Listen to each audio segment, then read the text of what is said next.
G10 Radio presenta G10 Noticias, el informativo más completo de la radio. Usted lo escucha a través de nuestra señal.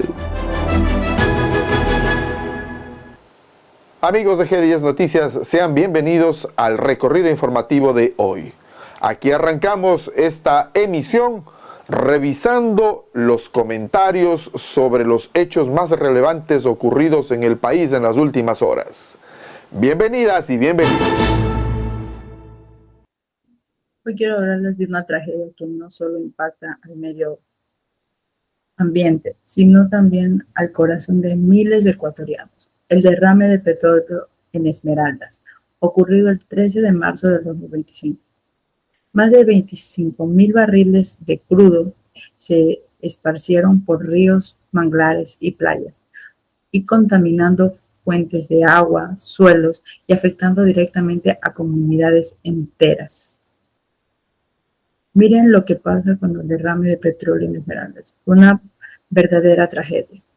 La pesca artesanal, que es el sustento para muchísimas familias en lugares como San Mateo y Muisne, se paralizó. Imagínense, las redes salían vacías y muchos peces aparecían muertos en las orillas. Y no solo fue un golpe económico, las comunidades también fueron afectadas, como por ejemplo los afroecuatorianos, los indígenas que viven en contacto directo con la naturaleza, comenzaron a sufrir problemas de salud, por ejemplo, irritación en la piel, náuseas, dificultad para respirar, todo por la exposición al crudo. También hubo daños gravísimos al ecosistema, como por ejemplo, aves llenas de petróleo, manglares envenenados y especies que ya estaban en peligro, ahora aún más afectadas. Y como si fuera poco, el turismo ecológico que venía creciendo y generando trabajos en la zona se detuvo. Las reservas naturales quedaron totalmente contaminadas. Esto no fue simplemente un accidente, fue un resultado de una larga historia de negligencia estatal. No hubo un plan de emergencia, menos respuestas al instante. Mientras tanto, las petroleras solo daban comunicados técnicos. El Estado, por su parte, no dio soluciones reales ni mostró transparencia, mucho menos respuestas a lo sucedido. Este tipo de hechos no puede seguir repitiéndose. No se trata solo de petróleo, se trata de personas, comunidades y de muchas vidas. Este hecho nos obliga a preguntarnos, ¿fue esto una consecuencia inevitable de las intensas lluvias o fue producto de una negligencia sistemática? Desde mi perspectiva, no hay duda, fue una negligencia. Y hoy quiero explicarles por qué. Primero, quiero compartirles a ustedes un fragmento que resuma muy bien lo que muchos sentimos frente a la tragedia. Se trata de un texto publicado por el abogado Guillermo Campaña en La Contra, que aporta una mirada crítica y muy directa sobre lo ocurrido. Veamos. Por ser gerente de transporte, y el gerente de transporte tenía a cargo el tema del oleoducto, y Petroecuador tiene un contrato firmado con el Cuerpo de Ingenieros del Ejército, no sé si seguirá vigente. El Cuerpo de Ingenieros del Ejército presta los servicios de vigilancia y de control de todo el área donde está o de todo el trayecto donde está ubicado el oleoducto. Además de eso, en cada estación existen alrededor de 5 estaciones entre Lago Agrio y Esmeraldas. Existen personal técnico que están constantemente dando vueltas y supervisando. Es que no hay que dejar el oleoducto a la buena de Dios. Incluso en el lugar donde sucedió este conato es un lugar visible. Es un lugar que se lo ve claramente, ¿no es cierto? Entonces aquí básicamente es producto de la naturaleza. Hubo una erosión, no soportó el peso del oleoducto y el oleoducto se rompió. Básicamente eso. Entonces, ahora lo que hay que entrar es ya reparado, existen buenos técnicos, ya está produciendo nuevamente, ya está transportando petróleo al oleoducto, pero ahora vienen obviamente las obras de remediación, porque acuérdense que están regados alrededor de 60.000, dicen otros, entre 60.000 y 90.000 barriles. Ya se ha recuperado gran parte de esa, se ha recuperado alrededor de 15.000 barriles, pero con agua existe, tienen que luego sincerar los números una vez que hayan hecho la mayor cantidad de recuperación del petróleo. ¿No? Estamos teniendo problemas porque se está encargando el liderazgo de la empresa a gente que no conoce del medio. Entonces ahí están los resultados. Yo siempre he manifestado que para manejar en este caso particular Petroecuador hay que tener 3 condiciones fundamentales. Primero, liderazgo. Si usted no tiene liderazgo dentro de la empresa, entonces está acabado. ¿De acuerdo? Segundo, conocimiento de todo el sistema Petroecuador o por lo menos el área en que usted está trabajando. Y tercero, conocimiento del personal para poner a las personas indicadas en los puestos apropiados. Es decir, Petroecuador es una empresa eminentemente profesional, técnica. ¿No es cierto? En Petroecuador usted no puede poner a manejar a gente que no ha estado vinculada con la empresa o que tiene el mínimo conocimiento para poder manejar estos tipos de conatos, estos tipos de problemas que se han vuelto normales desde hace 4 o 5 años atrás, pero es por la geología que se está que tenemos ahora por este tema de la erosión, ¿no es cierto? Pero si hace 4 años atrás ya sabíamos nosotros de la erosión del río Coca, por ejemplo, no se ha hecho todavía, se hicieron 4 o 5 bypass cuando se vino la tubería en otros lugares del oleoducto, y hasta la fecha se ha hecho la vía definitiva. Es decir, ya existieron los estudios, no se han hecho los estudios, no sé, pero hay que hacer la vía definitiva del oleoducto. No solamente el oleoducto del SOTE, sino del OCP, que es el de productos pesados, que ya pasó al Ecuador, y también, bueno, en este caso no, pero en la parte donde fue el conato la vez pasada, del poliducto Susufiti-Quito, ¿ya? Porque eso también es otro problema que está latente. Bueno, tal vez continuando con opinión crítica, la falta de mantenimiento y prevención. Empezamos por el origen del problema. El oleoducto SOTE, operado por Petroecuador, fue inaugurado en 1972, teniendo más de 50 años de antigüedad. Sabía que atraviesa zonas altamente vulnerables a deslizamientos, como el Vergel en Quinindé. No es la primera vez que ocurre algo similar. En el año 2022 y 2021 también hubo rupturas por deslizamiento. Ya se había visto que había riesgos. Sin contar, entonces, ¿por qué no se tomaron medidas preventivas? O sea, ¿por qué no hubo una respuesta a este problema? Un informe de la Contraloría General del Estado en el año 2023 ya advertía sobre la falta de inversiones, una infraestructura crítica en la Amazonas y la costa. No hubo reforzamientos ni alertas tempranas, ni planes de contingencia actualizados. El clima pudo ser impredecible, pero la prevención sí depende de decisiones humanas. Quizás hubieron respuestas tardías y descoordinadas. El desastre ocurrió el 13 de marzo, pero recibió el 14 de marzo, se declaró la emergencia ambiental. Entonces, ¿de qué hablamos aquí? O sea, no fueron a ayudar el 13 de marzo, sino fueron un día después. Entonces, por esto quizás hubo tanto caos. Un día después, en una emergencia, cada hora, cada segundo cuenta. Al inicio, Petroecuador reportó que el derrame era de 3.800 barriles. Luego se confirmó que era más de 25.000. ¿Cómo se puede cometer un error de cálculo pero tan grave?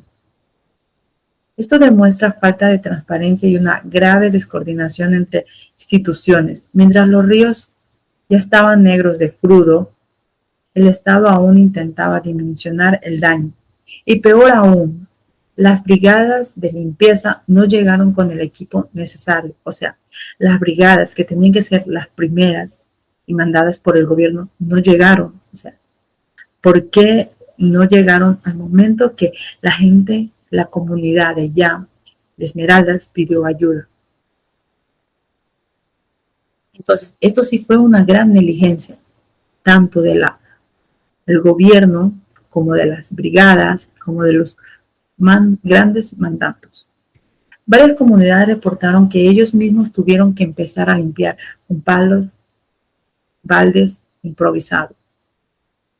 O sea, que gracias a la comunidad es que pudieron mantener algo en calma. No es gracias al gobierno, sino gracias a la comunidad.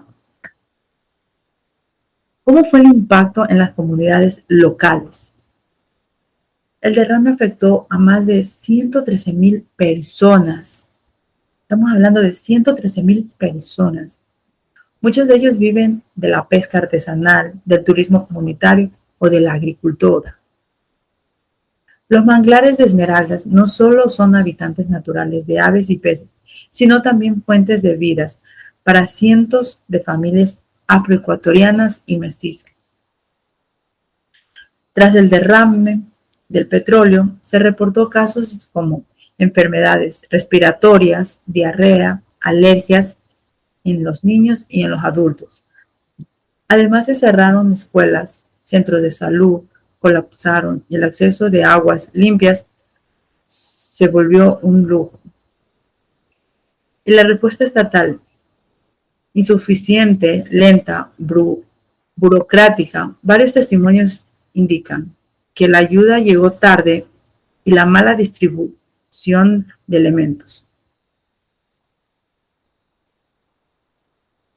Estos fueron algunos testimonios y voces desde el territorio, donde hubo el gran problema.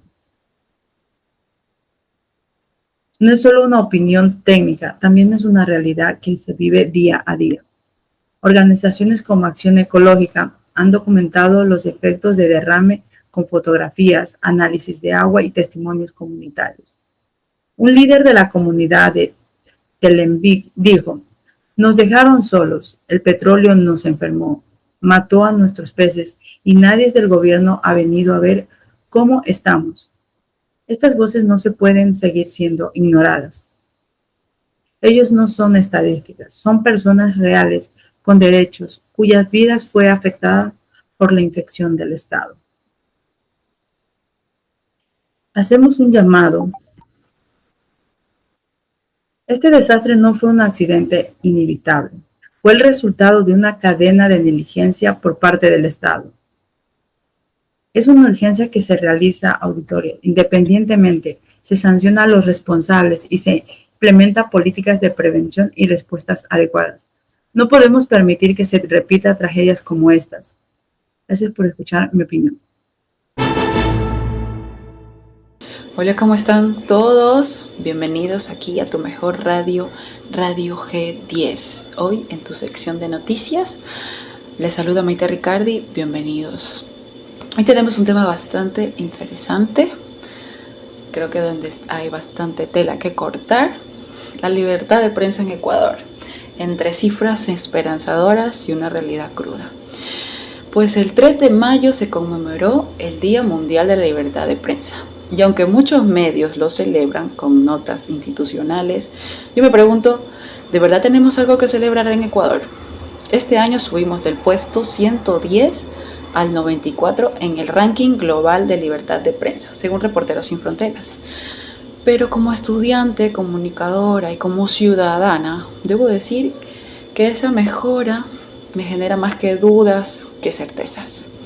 Porque en la calle, en las redacciones, en las salas de prensa, el ambiente sigue siendo el mismo, inseguro, tenso y lleno de silencios obligados.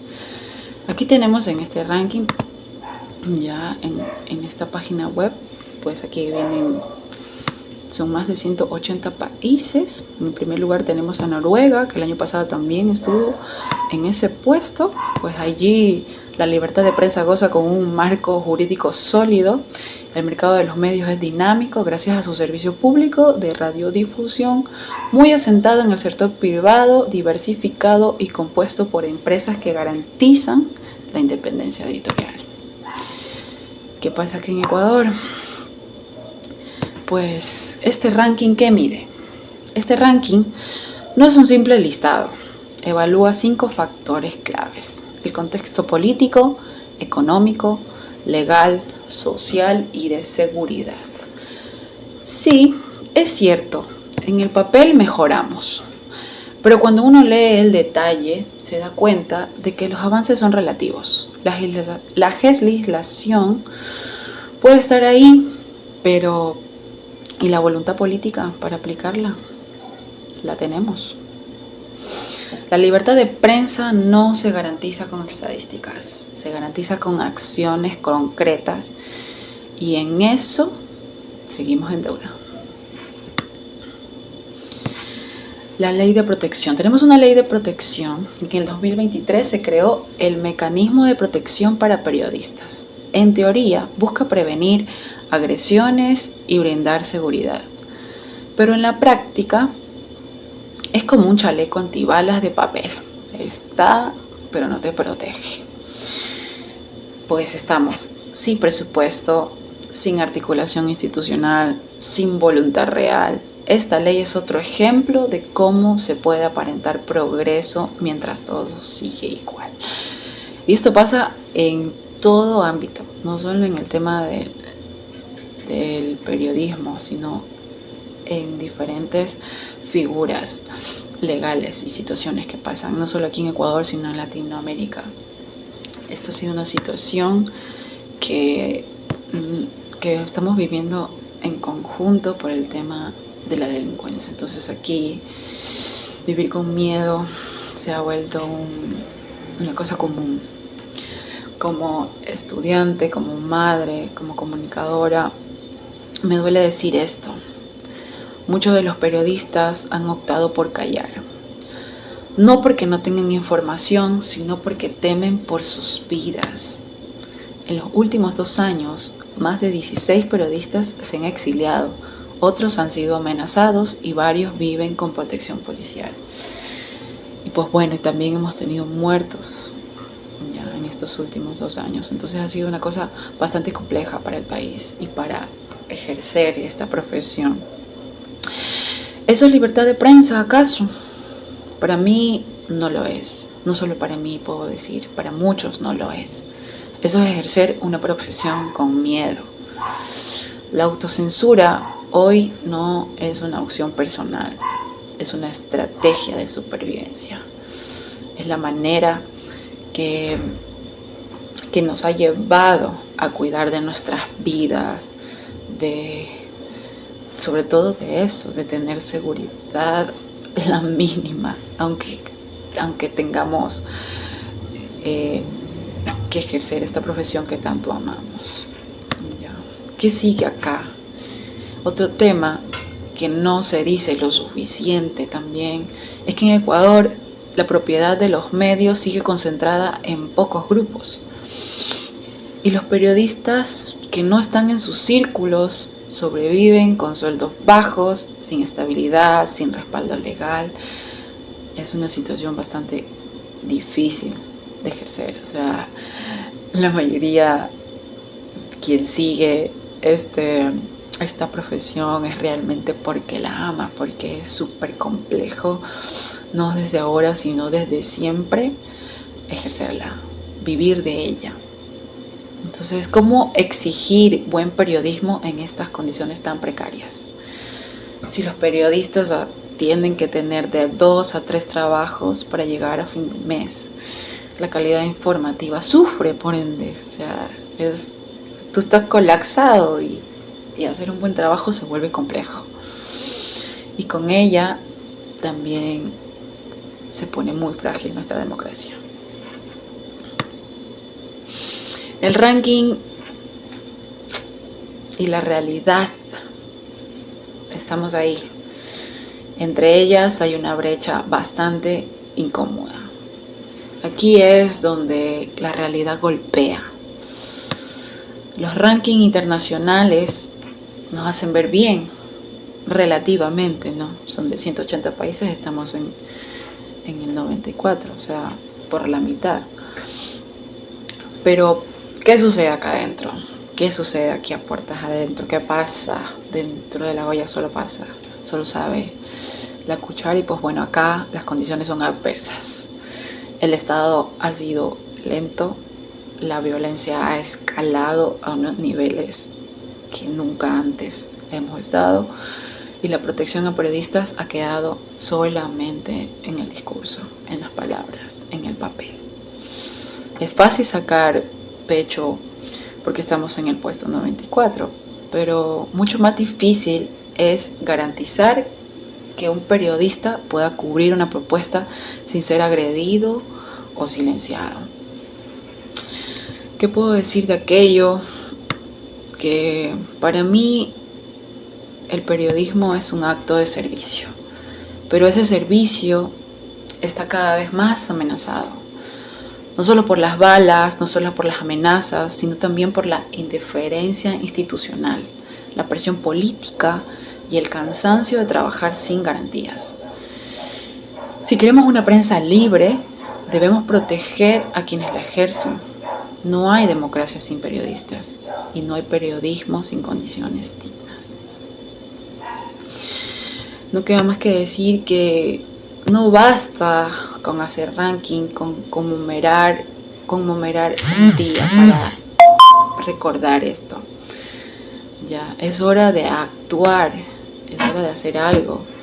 Ya, los medios, el Estado, las universidades y la ciudadanía deben exigir que la libertad de prensa no sea solo un ideal, sino una realidad concreta. Esto solo va a funcionar si todos los organismos hacen eso, se organizan, se unen, ya, porque cada quien, yo jalo para lo mío, entonces no funciona, aunque parezca y nos veamos que progresamos, no es lo que está sucediendo realmente.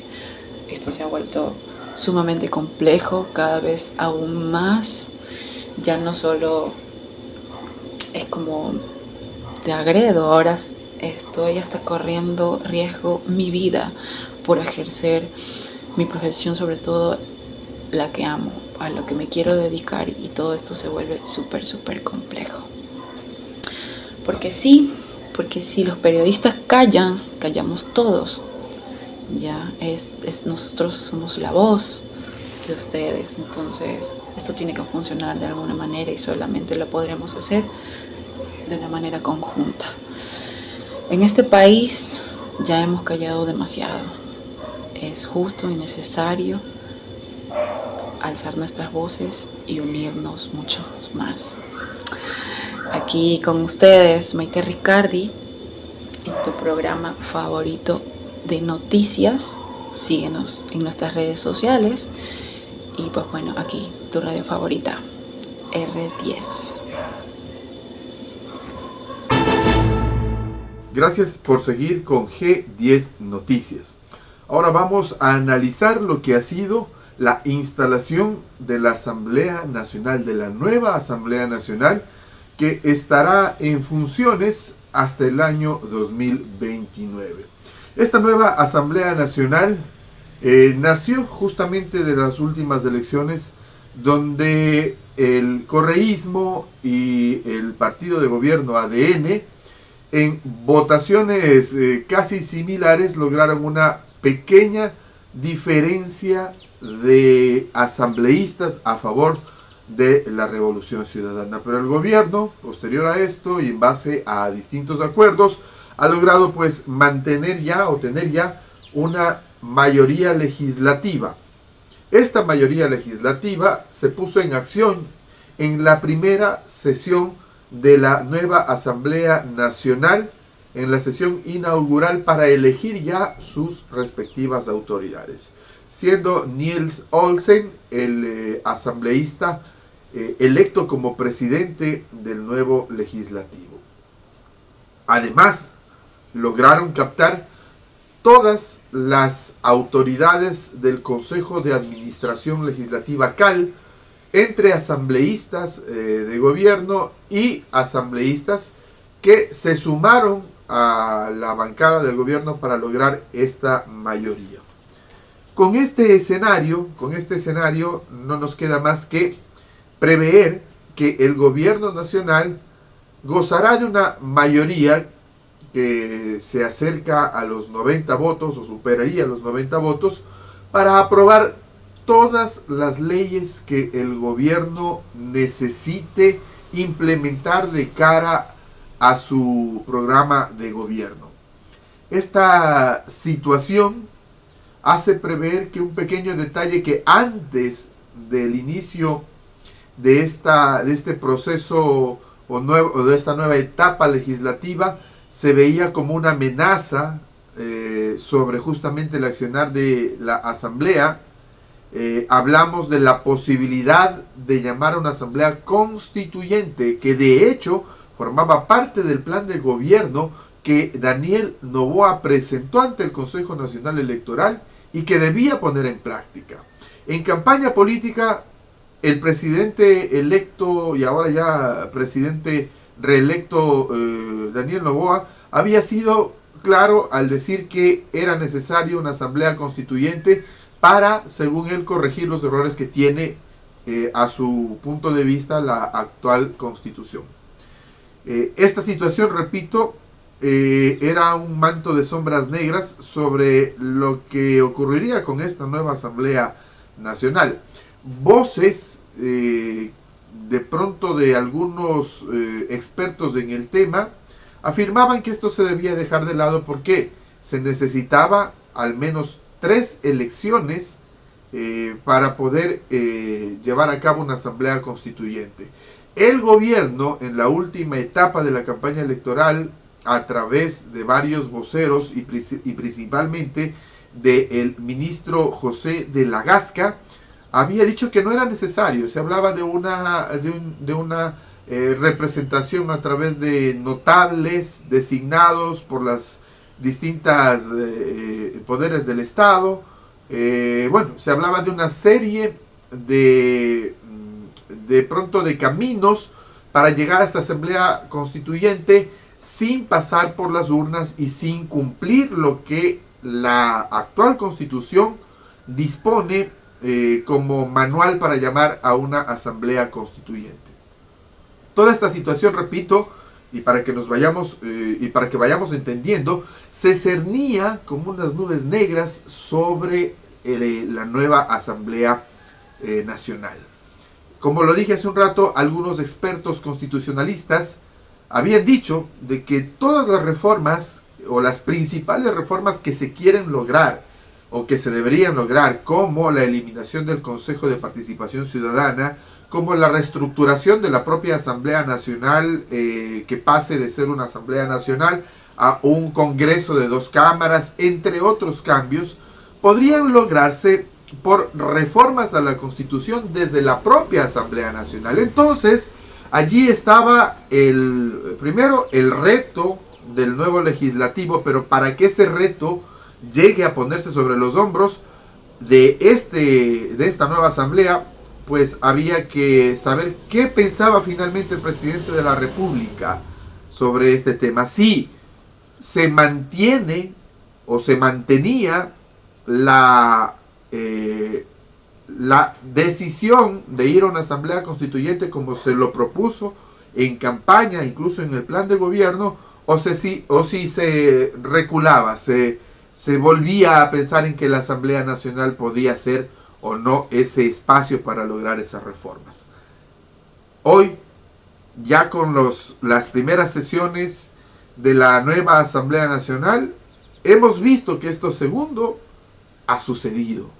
El ministro José de la Gasca, como lo vamos a ver en el siguiente video, en una entrevista en el canal Teleamazonas, ya confirmaba de que el tema o la propuesta de ir a una asamblea constituyente quedaba en segundo plano y que preferían darle la oportunidad a la nueva asamblea de realizar estos cambios. Veamos en el siguiente video. Tenemos que buscar las mejores alternativas. Si podemos hacer reformas constitucionales y pasan esas reformas constitucionales, vamos a hacer las reformas constitucionales. Si alcanzan, estupendo. Si necesitamos enmienda, también. Y si esto de aquí no funciona y necesitamos hacer una constituyente, sabremos valorarlo en su momento. Pero ahora, ¿qué es lo que resta para esta Asamblea Nacional? Con esta decisión aparentemente ya tomada y anunciada por el ministro de Gobierno de la Gasca, ¿cuál va a ser el papel de la Asamblea Nacional? Recordemos que la Asamblea Nacional está conformada por varias tendencias políticas. Inclusive, obviamente, por la tendencia que perdió la elección presidencial, que es el correísmo y que es la segunda fuerza de la Asamblea Nacional, ya que debido a estos acuerdos que logró el gobierno, lograron una mayoría con asambleístas de Pachacutic especialmente y el Partido Social Cristiano. Entonces, ¿cuál debería ser el papel de esta nueva asamblea?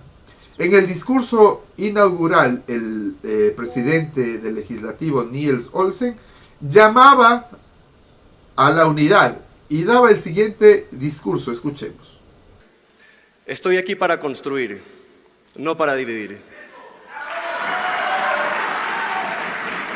Hoy quiero comenzar este camino haciendo algo que muy pocos hacen desde esta tribuna: pedir disculpas. Disculpas a todos los ecuatorianos porque durante años tuvieron que ver cómo esta asamblea, la primera función del Estado, se alejaba de su gente. Pero ya en las siguientes reuniones legislativas, en las primeras reuniones legislativas, lamentablemente para muchos, el escenario que se plantea es un escenario similar al que ha venido siendo una práctica común en los últimos legislativos. En esos legislativos que eran dominados por una mayoría de la Revolución Ciudadana después del año 2010 en adelante. De esos legislativos donde se imponía de pronto por la fuerza de la representación la agenda del movimiento que estaba en el gobierno.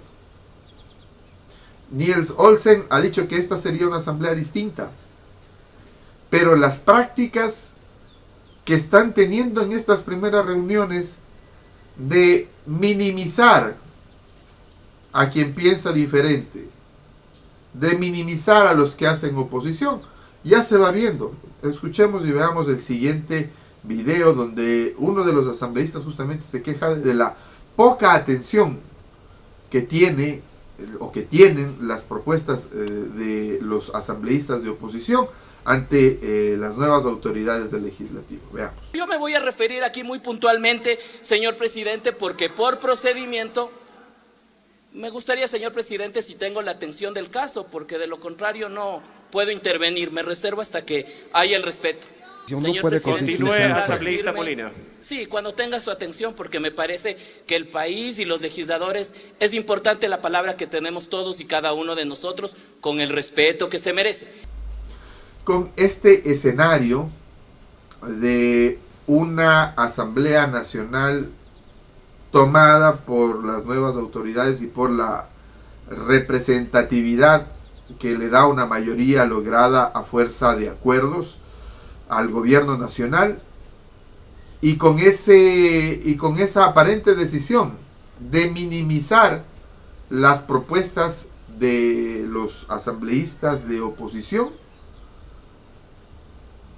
realmente lo que pueda ocurrir con los cambios en la Constitución, y no solo con los cambios en la Constitución, sino con las leyes que puedan llegar a ser enviadas por el Ejecutivo en el futuro, pues se presagia o nos hace pensar o nos hace analizar de que podríamos llegar a tener una Constitución moldeada o reformada al gusto y capricho del movimiento y del líder político que está en el poder. Y nos hace pensar que tendremos leyes que beneficien solamente la propuesta, o que le den espacio o cabida solamente a la propuesta de quien ejerce el poder, y no a ese contrapeso que debe haber. Las leyes deberían ser en teoría una suerte de acuerdos que todas las orientaciones políticas lo pongan lo pongan sobre la mesa del debate. Yo pongo esto, yo propongo esto, y lleguemos a consensos, estructuramos proyectos de leyes que luego se votan en la Asamblea Nacional y que se llegan a aprobar conforme a la decisión de los asambleístas. Pero con esta realidad, en realidad, ¿qué nos espera como nación? ¿Y qué podemos esperar del trabajo de la Asamblea Nacional como ecuatorianos? Que esta polarización ahora con el péndulo hacia otro costado del horizonte político, pues nos haga ir a reformas que no son o que no responden en realidad a las necesidades de la población, sino solamente a las necesidades o al pensamiento del gobierno de turno. Ya vivimos, y para muchos de pronto no podemos tener un buen sabor de boca de esa forma de ejercer la política entre el gobierno nacional y la asamblea, donde lo que manda el presidente es lo que se hace exclusivamente.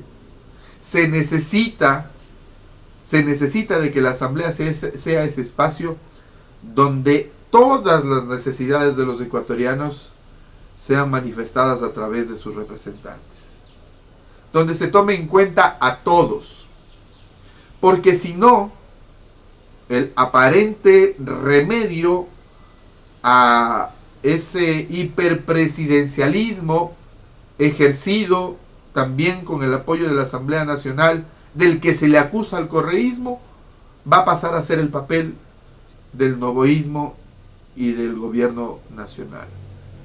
Y en realidad los ecuatorianos deseamos resultados diferentes. Queremos realidades distintas a las que hemos venido viviendo. Y por esa razón es que nos planteamos esta reflexión. En realidad, ¿es este el camino? Repetir las fórmulas del pasado nos traerán resultados diferentes. El tiempo dirá si en realidad esta forma de hacer política que nos plantea el actual gobierno del Nuevo Ecuador nos va a llevar a un punto distinto que sea mejor en calidad de vida, en situación económica, en servicios dados a la población, o si en realidad caeremos en más de lo mismo y el Ecuador caerá y será víctima nuevamente de ese círculo vicioso de la política ecuatoriana. Muchas gracias. Nos vemos en una próxima ocasión para comentar y analizar temas importantes del acontecer de nuestro país.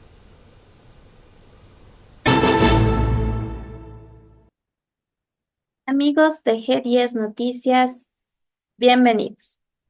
Hoy vamos a hablar sobre qué está pasando en la provincia del Guayas. Control que va, control que viene. Una vez más, el control del tránsito en la provincia de Guayas cambia de manos. Desde la medianoche del 12 de mayo del 2025, la Policía Nacional del Ecuador retoma el mando operativo del tránsito y la seguridad vial. Esto en cumplimiento al Acuerdo Ministerial 2519. La pregunta es simple. ¿Esto que suena a solución realmente lo es? Hoy vamos a analizar sin adornos lo que implica este retorno, lo que está en juego y lo que hasta ahora no ha podido ser resuelto. Porque no se trata solo de quién tiene el uniforme, sino de que si existe o no una política seria de movilidad y en esta provincia sobre todo. En menos de 2 décadas, el control del tránsito de Guayas ha sido como una silla musical institucional. Primero fue la Comisión de Tránsito del Ecuador, luego las delegaciones parciales a municipios y ahora regresa nuevamente a la Policía Nacional. Este ir y venir no solo revela una falta de planificación, sino que también demuestra que hay una ausencia de visión en el Estado. Cada nueva administración promete cambios, promete mejoras, profesionalización, pero los resultados siguen sin aparecer. Pensamos por un momento cuántos operativos han sido anunciados con bombos y platillos y luego desaparecieron. ¿Cuántas veces hemos escuchado esta vez sí y terminó siendo lo mismo, incluso hasta peor? En cifras lo dicen todo. Los accidentes, muertes, caos vehicular, la congestión y la violencia vial no solo son datos, sino también son síntomas de un sistema que no termina de estructurarse. Lo más preocupante es que asumimos esta imparcialidad con normalidad. Volvemos a los hechos donde la Policía Nacional retoma el control de los ejes viales estatales en la provincia del Guayas, lo que significa más uniformados en la carretera, más patrullajes, más controles. Pero aquí viene lo importante. ¿Quién define cómo, dónde y cuándo se controla? ¿Existe un estudio técnico detrás de esta decisión? ¿O estamos ante otra medida política disfrazada de operatividad? Se habla de recuperar el orden, pero ¿cuál orden? Porque si el orden es solo detener vehículos al azar, poner radares sin advertencias, multar sin educar, entonces estamos repitiendo los mismos errores, nuestros mismos patrones que ya los venimos teniendo día a día. Las denuncias por abuso de autoridad, por extorsión en carretera, por corrupción en los controles, no son nuevas. No olvidemos una pregunta fundamental. ¿Quién controla a quién controla? Si no se transparentan los procedimientos, si no se establece un sistema claro de fiscalización, de rendición de cuentas, entonces este nuevo orden será simplemente un nuevo rostro para los viejos vicios. Vámonos a la parte esencial. Queremos menos accidentes, queremos más seguridad vial.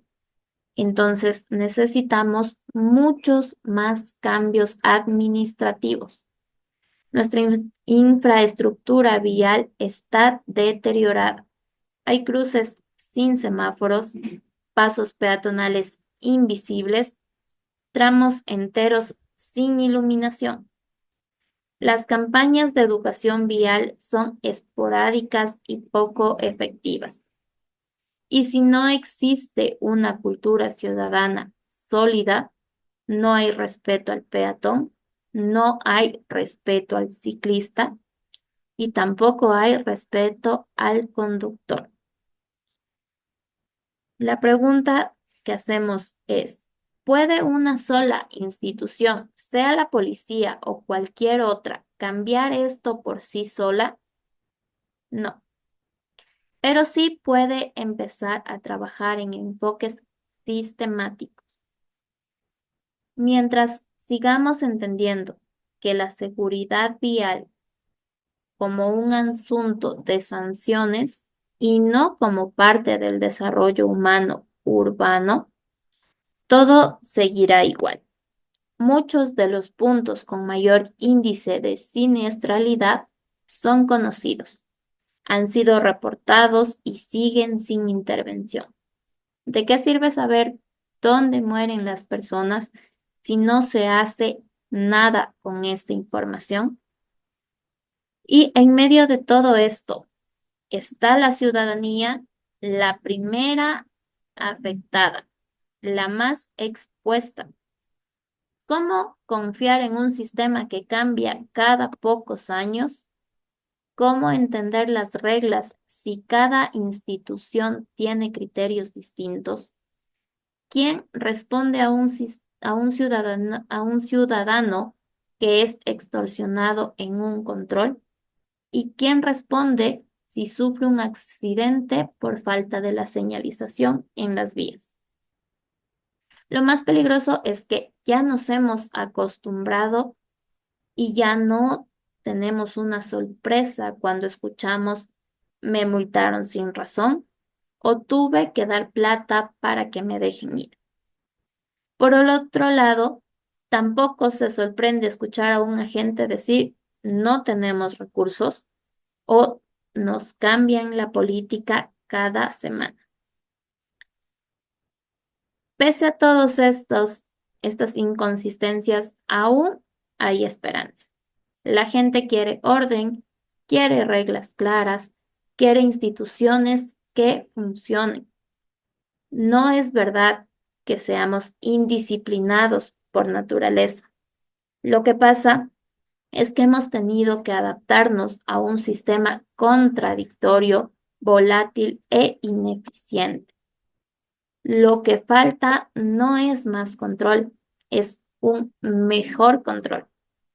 Falta la planificación técnica, infraestructura coherente, educación vial permanente, coordinación entre instituciones, pero sobre todo la voluntad política. No podemos seguir viendo el tránsito como una fuente de ingresos para entidades quebradas y como un campo de batalla entre alcaldías, gobernaciones y ministerios. El tránsito es parte del tejido cotidiano de nuestras vidas. Es como vamos al trabajo, es como llegan nuestros niños del colegio y también cómo se transportan los alimentos a la ciudadanía. Si no exigimos un sistema serio, integral y sostenido, no solo no cambiará nada, seguirá empeorando. Hoy el control vuelve a la policía, mañana tal vez lo pasen a otra institución y pasado mañana puede que vuelva otra vez. Este vaivén desgasta a los agentes, desgasta a las instituciones, pero sobre todo a nuestra ciudadanía. La provincia del Guayas no necesita más cambios de nombre, necesita cambios de fondo, liderazgo técnico, políticas sostenidas y una visión a largo plazo. Porque si seguimos entendiendo que el control como un parche, lo único que vamos a controlar es la repetición de errores, una repetición de patrones que lo llevamos día a día. Lo que está en juego no solo es la imagen de una institución, son vidas humanas. Todos los días, en todas las vías, hay accidentes. Esperamos, toda la ciudadanía, que este nuevo retomo de la Policía Nacional sea con resultados concisos, resultados observables y resultados claros para toda la ciudadanía. Gracias por acompañarnos en este análisis, porque la opinión también es una forma de vigilancia ciudadana. Nos vemos en un próximo episodio. Hasta entonces, cuida tu vida y exige que también la cuiden desde el poder. Hoy es un espacio donde la palabra tiene el poder, una reflexión profunda sobre un fenómeno que nos acontece día a día, crece y crece, que es la migración de nuestros hermanos ecuatorianos. ¿Por qué nos vamos? ¿Qué nos obliga a dejar nuestra tierra? Empezamos. Muy buenos días, mi nombre es Michael Velasco, desde cualquier parte del mundo que me estén escuchando, inclusive en nuestra tierra ecuatoriana. Hoy quiero hablarles desde lo más humano, lo más doloroso y lo más urgente. Cada día miles de ecuatorianos se marchan del país. algunos con papeles, otros arriesgando la vida. Todo va de la mano con la misma ilusión: encontrar allá afuera lo que aquí ya no tienen, lo han perdido. Recuerda que no es fácil dejarlo todo, no es fácil tomar una maleta y decir adiós a tus familiares, pero lamentablemente es lo que se está haciendo. ¿El por qué? ¿Qué país expulsa hacia su gente? Esa es la pregunta que nos convoca al día de hoy. Para empezar, lo primero que hay que entender qué es migrar. No es una moda ni un deseo caprichoso, como algunos piensan. En la mayoría de casos es una decisión forzada. La pobreza ha crecido y lo peor es que en Ecuador hoy en día la violencia golpea con fuerza. Se ha vuelto parte del día a día de los ecuatorianos. En ciudades como Guayaquil, Esmeraldas, inclusive la capital, partes de Quito, para salir de casa ya es un acto de valentía. La gente se va porque siente que ya no puede más. Porque hoy en día trabajar 12 horas al día y no te alcanza ni para comer bien. Porque ve a sus hijos crecer sin oportunidades. Porque a veces se estudia, uno se prepara y aún así no encuentra un trabajo digno. Además estamos viviendo en una crisis moral, más allá de una crisis política. ¿Por qué? Hay desconfianza en las instituciones, en los gobiernos e inclusive en esas promesas vacías. Y cuando un país no da seguridad, no hay empleo, no hay esperanza, la gente va a buscar otro lugar. No hay más que pensar. Es así que hoy revisamos unos datos relevantes. Miren, según el Instituto Nacional de Estadísticas y Censos, el INEC, en el 2023, estamos 2025, escuchen, desde el 2023, Ecuador registró un flujo migratorio. Miles y miles de ecuatorianos salen del país, de los cuales miles fueron salidas internacionales de ecuatorianos y extranjeros. Esto indica que más del 40% de ecuatorianos ha salido del país. Busca otra oportunidad. Esto lo vemos en ecuadorcifras.gov.es. Adicional a esto, en el 2024, la situación empeoró. 94.767 ecuatorianos no regresaron de las personas que viajaron, convirtiéndonos en el tercer año con peor saldo migratorio desde el 2017. ¿Se dan cuenta cómo el país cada vez no menora sus datos, aumentan? Estados Unidos para muchos de los ecuatorianos sigue siendo el destino principal, con alrededor de 67.000 ecuatorianos que no regresan en el 2024. Además, 1.2 millones de ecuatorianos tienen intención de emigrar, siendo el 19% de ellos desempleados. No hay empleo en Ecuador. La seguridad, ni que se diga. Según un estudio de la Organización Internacional de Migrantes, la OIM, primicias. Es así que a veces pensamos que estos datos son alterados, inclusive no son confirmados. Es así que nos llegó un mensaje de texto de un caso que es el día a día, pero que muchas veces no es contado. Y este espacio lo hará.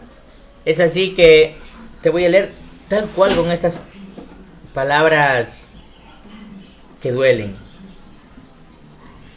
Dice: salí con mis 2 hijos, caminamos durante días, cruzamos la selva del Darién. Imagínense, 2 pequeños cruzar la selva del Darién.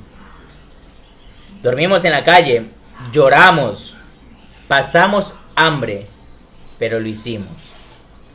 Porque aquí en Ecuador ya no podíamos más. Son palabras textuales. No aumentamos ni disminuimos nada. En este caso, no es un caso aislado, son miles que pasan cada semana. Gente que prefiere enfrentar lo desconocido antes de seguir en lo mismo. ¿Qué país quiere ver partir a su gente? ¿Qué tipo de nación permite que el futuro se le escape por la frontera? Este caso, como lo cuenta Juan, son miles y miles y miles de casos. Si yo leyera el día de hoy todos esos casos, les juro que no aguantaría. Son millones de migrantes que sufren día a día, ya que son muy pocos los ecuatorianos, inclusive personas extranjeras que han estado aquí en el Ecuador, han salido de este país. ¿Qué está pasando? La inseguridad, la falta de desempleo, ¿dónde están esas promesas vacías de los gobiernos? Es así que yo quiero hablarles desde lo personal. A mí también me ha tocado despedir familiares, inclusive amigos, personas que se fueron porque ya no creen aquí en lo que pasa, ya no pueden tener una vida digna. Y eso, la verdad que duele. Despedir a tus amigos, a tus familiares, porque se van porque el país no da más. ¿Por qué no? Ni siquiera es que se van con alegría, se van con una tristeza. Lo hacen con lágrimas en sus ojos, con miedo, con incertidumbre, porque no saben qué les deparan. Inclusive vendiendo propiedades para salir de este país, para intentar buscar un mejor futuro. Yo creo firmemente que en Ecuador no debería ser un país que expulse a su gente. Tenemos todo para salir adelante, tenemos talento, tenemos recursos, culturas, ganas, pero nos falta lamentablemente voluntad política, justicia social y verdadera empatía por quienes menos tienen. Es así que el presidente Daniel Noboa, al tomar las riendas del país, ha afirmado que la migración no solo es un reto, sino una crisis que debe enfrentarse con un enfoque integral. Su gobierno ha adoptado medidas para apoyar a los migrantes ecuatorianos que regresen al país.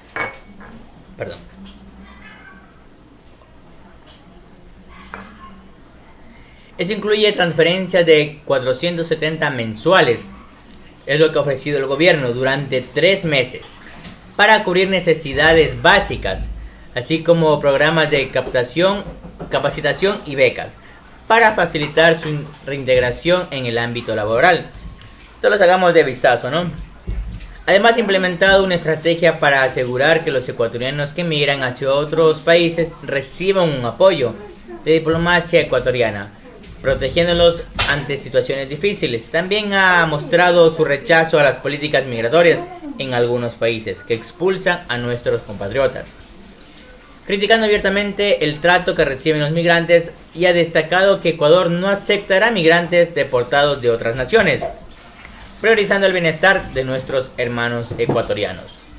Es así que también el presidente Daniel Noboa ha propuesto estrategias de inclusión social y laboral para quienes decidan quedarse en el país, un país que busca mejoras con este nuevo cambio legislativo. Su gobierno está trabajando para crear un entorno donde todos, tanto los que regresan como los que se quedan, encuentren oportunidades, empleo y bienestar. Estas son las nuevas promesas del presidente Daniel Noboa. ¿Será que con 470 mensuales por 3 meses revivimos la economía o evitamos esto que está pasando? Que cada vez millones de ecuatorianos pasen de país en país buscando un mejor futuro. Ese tema había quedado olvidado, es algo que casi ya no se habla. No lo dejemos enfriar, estamos a tiempo de cambiar lo que vive el Ecuador.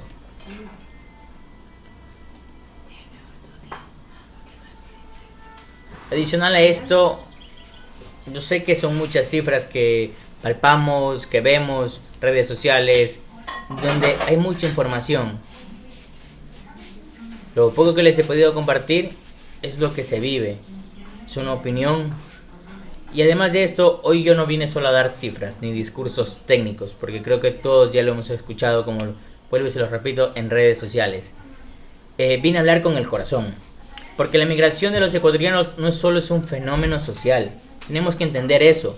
Es una herida abierta y esas heridas se cierran siempre que no hay oportunidades. Cuando en un país no hay justicia, no hay dignidad. Entonces, yo creo que el mayor cambio que nosotros podemos garantizar aquí en el Ecuador es desde la seguridad. Creo que sería un buen punto darle seguridad al país para que pueda encaminarse, que las personas que están fuera del país retornen, y más aún con la ayuda del gobierno que nos está facilitando. Es así que yo les agradezco, gracias por haberme acompañado en esta reflexión, que nuestras palabras no queden solo en el aire, sino que se conviertan con conciencia y reflexión. Hermanos ecuatorianos, esperemos por un nuevo país, cambio de posibilidades, que esto avance y que el día de mañana tengamos que hablar de datos más placenteros para el Ecuador, no datos que rompen el corazón, saber que millones de familias parten y lamentablemente no tienen un mejor futuro. Entonces, mi nombre es Michael Velasco, los espero en una próxima edición con la misma convicción que hablar también es resistir. Amigos de G10 Noticias, ha sido un gusto acompañarles e informarles en esta jornada. No se olviden sintonizar nuestro programa el día de mañana. Que tengan buen resto de jornada. Esto ha sido todo por hoy en G10 Noticias. Muchas gracias por sintonizarnos. Los esperamos en una nueva emisión.